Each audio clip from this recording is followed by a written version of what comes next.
Now we're going to hone in on specifically hour angles. So we just explained the Greenwich hour angle, which we can think of as the longitude of a body, but we're going to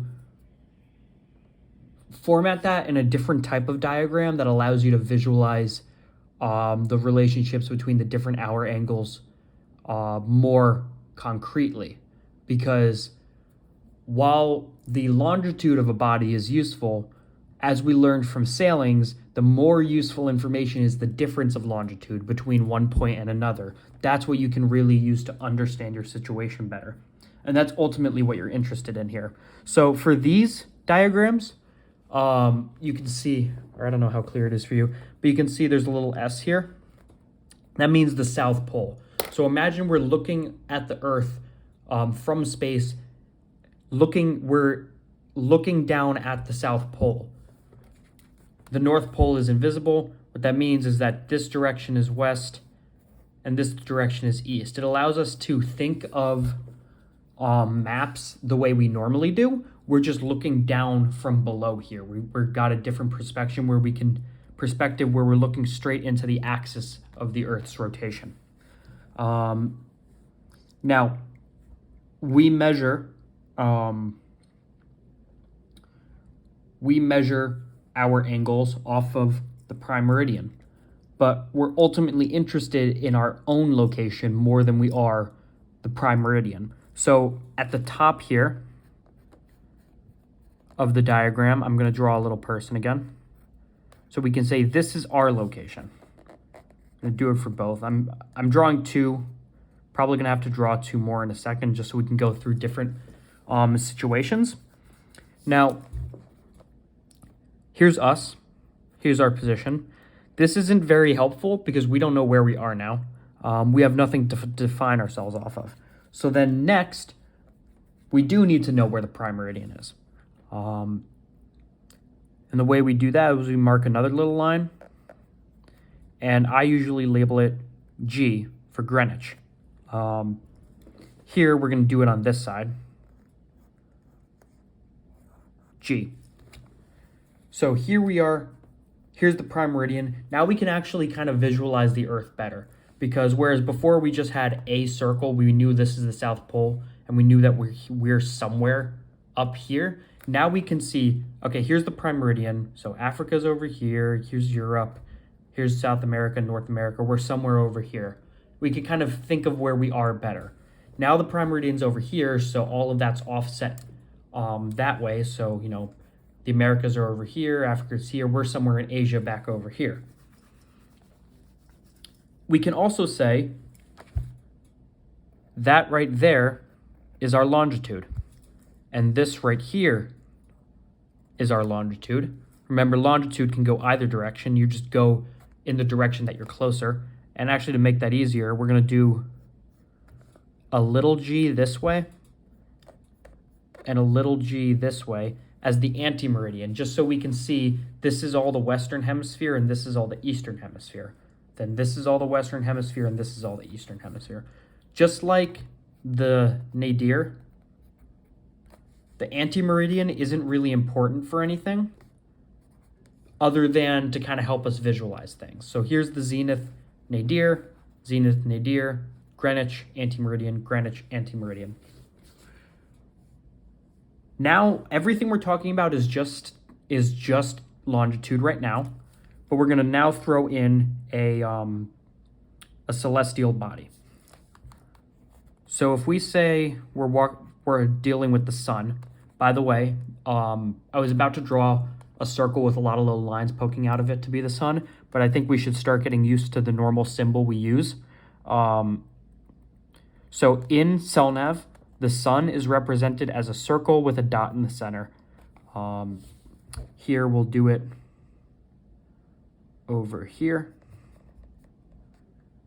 Another circle with the dot in the center. That's the symbol for the sun. I'll probably go into all the different symbols at some point, but anytime you see that, just know we're talking about the sun. Well, now we need to be able to define this, the sun's location.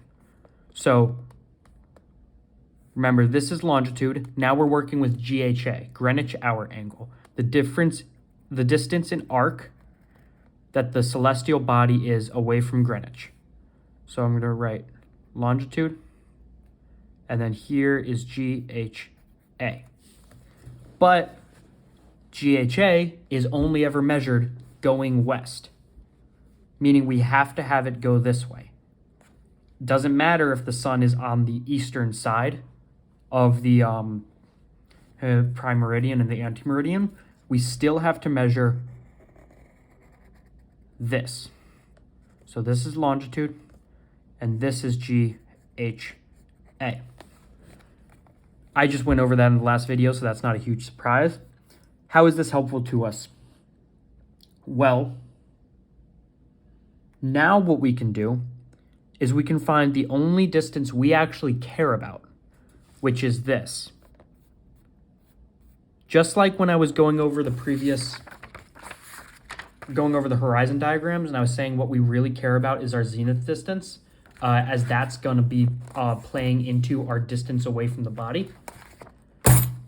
The same is true here.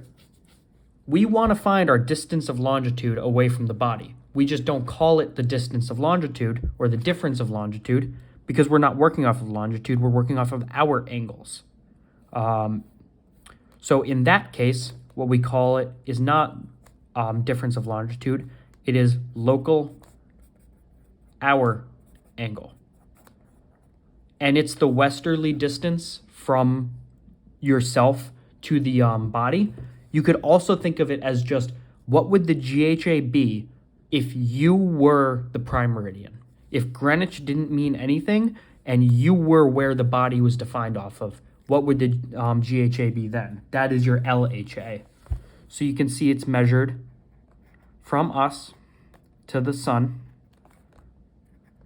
LHA. That is what we need to know.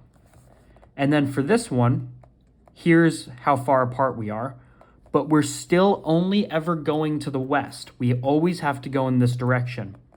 So this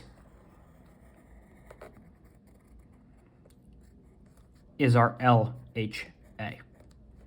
That total distance. Doesn't matter if this is 359 degrees, if the sun is right here, our LHA still has to go all the way around the world so that we're always going to the west.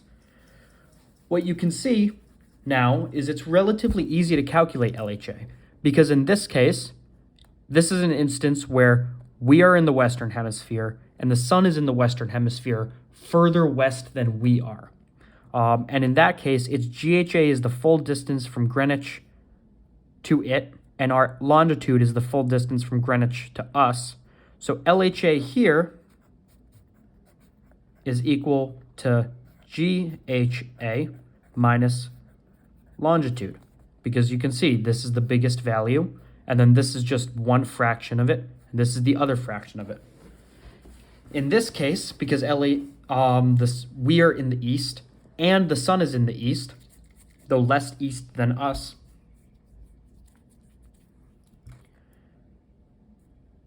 you can see that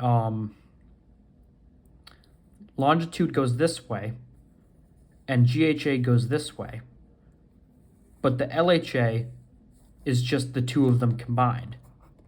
So LHA is equal to GHA plus longitude. Now we could also have south. Here's us. Here's our nadir.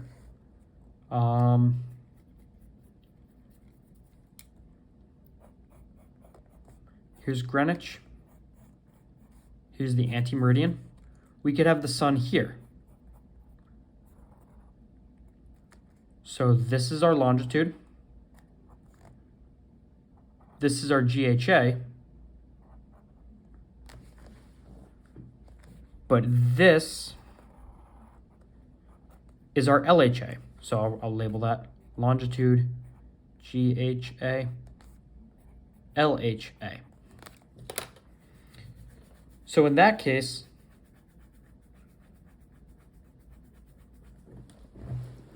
we still can find what our LHA is, but it's not as obvious between the two. You can see that the between the longitude and the GHA, if we did one minus the other, we could get this angle right here, but that's the opposite half of the pie that we want. We want the big half that goes around in the west.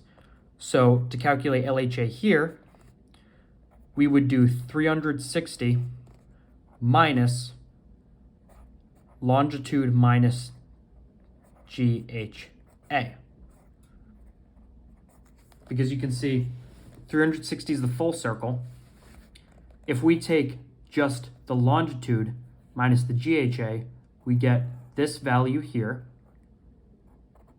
And then if we do 360 minus it, we get the full remainder of the pie that isn't that value. So it's 360 minus the longitude minus GHA. There are different ways this could be lined up. You could have them both on the east, also in a weird position so that you have to do one plus the other and so on. Ultimately, what you want to do, there's mnemonics to remember. Technically, anytime you're in the west, you subtract, and anytime you're in the east, you just add your longitude and the GHA. And anytime you're in the west, you do more subtracting than that. You could break it down as to in east equals add the two together, and then west equals subtract, with the one caveat being if you then get a negative number, you proceed to add 360. Because adding 360 or subtracting from 360, you might get a number higher than 360 and then you just shift it around. Regardless, you can remember these two, that anytime you're in the west, you subtract, and if you get a negative number, you add 360. Anytime you're in the east, you just automatically add. What I recommend is you do, more importantly than that, is you actually draw out these diagrams. Every single time you do CellNav, you should draw out this diagram here so you could actually visibly see what your GHA is, what your LHA is, what your longitude is. It doesn't need to be very accurate. I don't know what any of these values are. If our longitude is exactly 35 degrees west, that doesn't matter. I can just draw this much. As long as you can clearly tell where you are in relation to the sun or to the body and to Greenwich, then you can much more conceptually figure out which of these equations you're going to use. They'll ultimately still have you'll ultimately still be conforming to these rules, but you'll be doing it with more self-awareness, and I think that's really important.